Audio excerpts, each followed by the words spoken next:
మనందరికీ తెలుసు. So Lavanya issue రోజు రోజుకి ఒక మలుపు తిరుగుతూ ఉంది. రాత్రి లావణ్య ఒక సూసైడ్ లెటర్ రాయటం, వెంటనే పోలీసులు వెళ్ళి ఆమెను కాపాడటం. సో ఇదంతా కూడా అసలు ఏం జరగబోతుంది, నెక్స్ట్ మినిట్ ఏం జరగబోతుంది లావణ్య విషయంలో, సో రాజతరణి ఏం చేస్తున్నాడు, ఎక్కడున్నాడు, ఇదంతా కూడా ఒక మిస్టరీగా ఉన్న నేపథ్యంలో ఈరోజు సో లావణ్య అలాగే ఆమె లాయర్ దిలీప్ కళ్యాణ్ శంకర మన మీడియా ముందుకు వచ్చారు. అలాగే లావణ్య తండ్రి రామారావు గారు ఇప్పుడు మన ముందున్నారు. సార్ రామారావు గారు నమస్కారం అండి. సో మామూలుగా అయితే ఏ తల్లిదండ్రులకు కూడా ఇలాంటి ఒక పరీక్ష విషమ పరీక్ష రాకూడదా, సో అలాంటి ఒక విషమ పరీక్షను మీరు ఇప్పుడు ఒక అమ్మాయి తల్లిదండ్రులుగా మీరు ఎదుర్కొంటున్నారు. సో ఇది అంటే మీకు ఒక తండ్రిగా ఆలోచించినప్పుడు మీ కూతురి భవిష్యత్తు, ఎవరికైనా సరే కూతురు భవిష్యత్తు ఎలా ఉంటుందని చెప్పేసి ఒక ఆందోళన అనేది ఉంటుంది ఇలాంటి సిచ్యువేషన్ ఎదుర్కొన్నప్పుడు. సో ఇప్పుడు లావణ్య ఏదైతే ఉందో రాత్రి అలాంటి ఒక సూసైడ్ లెటర్ పెట్టేసి వాట్సాప్ ద్వారా తన లాయర్కి అలాగే పెట్టి ఇచ్చేయటం అనేది ఒక తండ్రిగా మీరు ఈ జరిగిన తర్వాత ఎలా ఫీల్ అవుతున్నారు? ఫీలింగ్ అయ్యేది ఏముందండి, మాకు ఎలాంటిది కూడా వాళ్ళిద్దరు కలవాలనే ఉంటుంది కానండి, వాళ్ళని నిలగొట్టాలనే పద్ధతి ఎప్పుడు కూడా రాదండి. వాళ్ళిద్దరు మంచిగా ఉండాలి, తన షూటింగ్లో ఇంకా ఇంత ఆఫర్లు రావాలి, మా అల్లుడికి మంచిగా వస్తే మాకు మంచిగా ఉండట్టే కదండి. అంటే యాక్చువల్గా మీరు రాజతరణి ఒక అల్లుడుగా ఆల్రెడీ మనసుకు తీసేసుకున్నారు మీరంతా కూడా. మీకు తప్పదు కదండి. ఇంకా ఎన్ని సంవత్సరాల క్రితం మీరు అతను అల్లుడిగా యాక్సెప్ట్ చేశారు? ఆ పాప ఎప్పుడైతే నేను లెవెల్ పడ్డాను అన్నాను అప్పటి నుంచి ఇంకా తన మీద నేను ఎఫెక్ట్. మేము చౌదరీస్ వాళ్ళు బ్రాహ్మణ్స్, అవును, ఇంటర్ క్యాస్ట్ పర్వాలేదు. అయినా కూడా నేను అట్లాంటివి ఏం బ్యాడ్ చదువుకుని పిల్లలు ఉంటారండి. ఈ రోజు అది ప్రేమించుకోవడం, పెళ్లి చేసుకోవడం అనేది మామూలుగా జరుగుతున్న వాళ్ళ ప్రేమకి సహకరించాలి కానీ మనం చేసి వాళ్ళు ఏదైనా చేసుకొని ఇది చేసుకొని ఇవన్నీ అవసరం అండి. ఆ రోజుల్లో మీ అమ్మాయికి జాగ్రత్తలు చెప్పారు, అమ్మ జాగ్రత్త సినిమా వాళ్ళ ఇళ్ళు తను సినిమా వాళ్ళ గురించి నాకు తెలుసు అండి ఒకళ్ళు, కానీ అవన్నీ తెలుసు. కానీ తను ఇట్లాంటి మనిషి కాదండి. ఉయ్యాల దంపాలు అప్పటి నుంచి అప్పుడు చిన్న పిల్లగాడు అండి. తన వయసు ఇప్పుడు కూడా 30 బిలోనే ఉంటాడండి. అంటే వయసు బాగా తెలియదు నాకు, 30 బిలోనే ఉంటాడు. మా పాప కూడా చిన్నగా ఉండొచ్చు అనుకుంటున్నాడు. ఇంకా అంటే ఇంకా కుర్రాడులానే ఉంటాడు. చిన్నండి, తనకి మంచి ఆఫర్లు ఉన్నాయి, కాకపోతే ఇలాంటి బ్యాడ్ నుంచి బలైపోతున్నాడు. లావణ్యకి మీరేం చెప్పారు ఇలా రాత్రి ఇలా జరిగినప్పుడు, ఇలాంటి అమ్మాయి ఇలా పెట్టుకున్నప్పుడు ఒక తండ్రిగా మీరు ఎలా రెస్పాండ్ అయ్యారు? అమ్మాయికి ఏం చెప్పారు? నేను ఒకటే చెప్పానండి, చనిపోయితే తను తప్పు అయిపోతుంది, మేము తప్పు అవుతాం పేరెంట్స్. బతికుండి సాధించాలండి. వాళ్ళు వచ్చి కొడితే ఒక దెబ్బ తిను. అందుకే తనకి సెక్యూరిటీ మా అక్క మా బావగారు ఉంటారు. ఒక లేడీ అది ఏమంటారు లేడీ లాయర్ని కూడా అపాయింట్మెంట్ చేసాం మన కళ్యాణ్ గారి ద్వారా. ఒక లేడీ అపాయింట్మెంట్, ఎప్పుడు తనకి సెక్యూరిటీ ఎప్పుడు ఉంటారు. మా సొంత అక్క బావగారు కూడా ఉంటారు, వాళ్ళు కూడా ఉంటారు. ఎలాంటి ప్రాబ్లం లేదు. నేను కూడా వస్తూ ఉంటాను, ఎందుకంటే రోజు ఆడుంటే నేను కూడా బిజినెస్ చూసుకోవాలి కదా. మా మిస్సెస్ గారు కూడా ఏదో ఉంటారు, రోజు అప్ అండ్ డౌన్ చేస్తాను. మీరు హైదరాబాద్లో ఉంటారండి? హైదరాబాద్ సంగారెడ్డి అండి. 40 కిలోమీటర్లు అంతే. ఓకే, మీకు ఇక్కడ బిజినెస్ ఉన్నాయండి? నా సంగారెడ్డి బిజినెస్ ఉంటా, రియల్ ఎస్టేట్ కూడా చేస్తాను. ఓకే, సో మీరు అంటే ఇప్పుడు లావణ్య ఏదైతే ఒక ఎలిగేషన్ చేసి ఇలా మీడియాకి ఎక్కటము, ఒక అంటే ఆల్మోస్ట్ ఒక ఎక్కాలని మాకేం కోరిక లేవు గురువు గారు. ఇప్పుడు కూడా నాకు ఇవ్వాలని ఇదే ఫస్ట్ టైం అండి. అంటే ఈ పరిస్థితి రావటం అనేది మీకు ఒక నిజంగా నేను ఇందాక మీతో నేను ఆడికి వస్తే మా దొరగారు వచ్చిన అంత రెస్పెక్ట్ ఇస్తారండి మాకు ఆడిపోయినా. సో ఇప్పుడు అంటే ఇంత గొడవ జరిగిన తర్వాత ఇప్పుడు మీ అమ్మాయి ఇద్దరు దగ్గర కావాలని చెప్పేసి మీరు కోరుకుంటున్నారు కదా. ఒకవేళ ఇప్పుడు రాజతరణి ఒకవేళ వచ్చాడు అనుకుందాం, వాళ్ళ సంసారం ఏదైతే ఉందో అది సక్రమంగా జరుగుతుందని చెప్పేసి మీరు లేదంటే మేము హెల్పింగ్ చేస్తామండి వాళ్ళకి. ఏదైనా ఆర్థికంగా ఫైనాన్షియల్ విషయం కానీ ఏదైనా కానీ మేము ఉంటాం కదండి.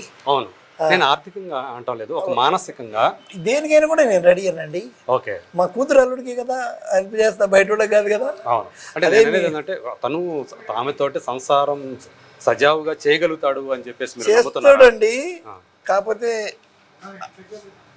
అక్కడ ఉంది కదా కర్త కర్మక్రియ, భూతం అనేది బయటికి పోతే రాజు నెంబర్ 1 మడిచండి. ఎవరు? అదే మల్హోత్రా, నా స్వామి రంగా హీరోయిన్. నా స్వామి రంగా కాదు, ఆమె ఇప్పుడు తిరగబడ్ర స్వామి హీరోయిన్. సారీ, తిరగబడ్ర అది నా స్వామి రంగా ఆల్రెడీ రిలీజ్ అయిపోయింది. నాగార్జున పిలవండి అది. అవును. సో ఇప్పుడు అంటే మీరు కోరుకుంటుంది ఆ అమ్మాయికి ఏదైతే ఉందో తను ఇంకా రాజతరణి ఇంట్లోనే ఉంటుందని చెప్పేసి అంటున్నారు. అవునండి, తన ఇంట్లో తను ఉంది, తన భర్త, తన ఇల్లు, తన కుక్కలు. మేమే బయట వాళ్ళం కానీ వాళ్ళంతా ఒకటి కదండి. ఓకే, అమ్మ నాన్న బయట వాళ్ళే, భార్య భర్తలు ఒకటి. అవును. సో లావణ్య గురించి చెప్పాలంటే ఏం చెప్తారు? ఎలాంటి అంటే మీ అమ్మాయి కదా, మీ అమ్మాయి గురించి మీరు చెప్పాలంటే ఏం చెప్తారు? అమ్మాయి వ్యక్తిత్వం గురించి అంటే మాకు ఎవరికి తెలియదు. వాళ్ళకి ఎంత చూస్తూ ఉంటే ఎవరిది తప్పు ఎవరిది ఒప్పు అనేది ఇంకోటండి 99% 1% కూడా మా పాప తప్పు చేయదు, చేయనీకి అవకాశం మేము ఇవ్వమండి. ఓకే, అలా పెరిగింది. Yes అండి. మా అమ్మాయి మా ఏకైక డాక్టర్ అండి. మీకు ఇంకా లేదు, ఇంక బాబు ఉన్నాడు. ఓకే, మా పాప అంటే పెద్దమ్మాయా? పెద్ద పాప చిన్న. ఓకే, ఏకైక పాపని చిన్నప్పటి నుంచి గారంగా చేసుకున్నాం. ఎట్లా ఉండాలో అట్లా పెంచామండి మేము. ఓకే, మా అద్దులు దాటి ఏది కూడా చేయదండి. ఓకే. తను ఆర్థికంగా తను స్వయం ఇదేనా, సొంత సంపాదన ఉందా అమ్మాయికి? అమ్మాయికి ఏంటండి, తను మ్యూజిక్ టీచరు, స్టడీ ఉంది. ఓకే, మ్యూజిక్ టీచర్ ఆమె. అవును. దాని మీద అంటే గోవా కూడా ఒకసారి డీజేగా వెళ్ళాను, కాకపోతే డబ్బులు దానికి మేము కూడా వెళ్ళేవాడి. నేను కూడా వెళ్తానంటే అప్పుడప్పుడు తనతో పాటు, తనకు మళ్ళీ గార్డెన్గా ఉండాలి కదా. ఓకే, సో లావణ్య బంగారం 100% అండి. అదే మరి రాస్తారని ఎందుకు ఇలా మారిపోయాడని చెప్పి మీరు అనుకుంటారు? అదే కారణం ఏంటండి, మల్హోత్రా, మాల్వి మల్హోత్రా. ఓకే, అంటే అతను ఈ మధ్య కాలంలో ఒక సంవత్సరం అవునండి, సినిమా తను ఎంత క్రెడిట్ చేశారు కదా మా పాపను, అది ఇది.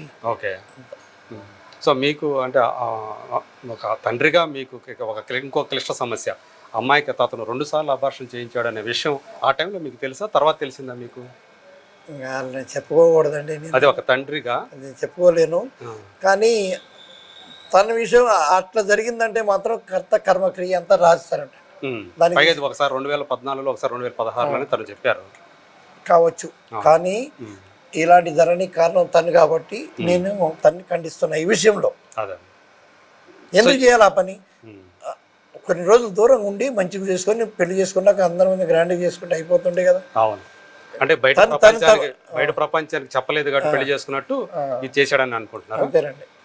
సో ఇప్పుడు అంటే తను ఒకవేళ ఇంత కేసులు పెట్టారు, కోర్టు కేసులు ఎదుర్కోన్నారు, ఏంటి మీరు ఆశిస్తున్నది ఏంటి? అతను శిక్ష న్యాయం జరగాలని చెప్పేసా, లేకపోతే అతను శిక్ష పడాలనే? ఆయన శిక్ష పడాలన్నదండి, అది తప్పు. ఇప్పుడు మరి అతను A1 కదా తను పెట్టిన. A1 అంటే తను మారి మా పాప తను పెళ్లి చేసుకొని ఒప్పుకొని వచ్చి తను క్షమాపణ చెప్తే మాకు అదే చాలు. ఆయనకి శిక్ష పడితే మాకే. అంటే కోర్టు బయట సెటిల్ అయిపోతే కోర్టు ద్వారా వాళ్ళిద్దరు కలవాలని కోరుకుంటామండి. వాళ్ళ ఆస్తే కాదు, వాళ్ళిద్దరు కలవాలని కోరుకుంటాం. తనకి శిక్ష పడాలని నేను కోరుకోనండి. శిక్ష పడాలంటే తనకు పడాలండి. ఓకే, చెడగొట్టింది రాజధాని, చెడగొట్టింది. ఆల్రెడీ ఇద్దరు కలిసి కాపురం చేస్తున్నారని తెలిసి కూడా ఇతని జీవితంలో ఇంటర్ అయింది కాబట్టి అండి, మీరు కూడా మీ మీడియా ద్వారా కూడా తన్ని తెలుసుకోవాలండి. నాకేం సంబంధం లేదని కూడా ఆమె పోలీసు ఎట్లా అంటదండి, మా మీడియా ముందు రమ్మనండి, మేము కూడా మీడియా ముందుకు వస్తాం. ఫేస్ టు ఫేస్ ఇప్పుడు ఎలా మీడియా అయింది అలా వద్దాం, మాట్లాడదాం. Okay, thank you so much అండి. మీరు ఈ కేసు నుంచి త్వరగా మీకు న్యాయం జరగాలి. మీ మీడియా ద్వారా థ్యాంక్ యూ.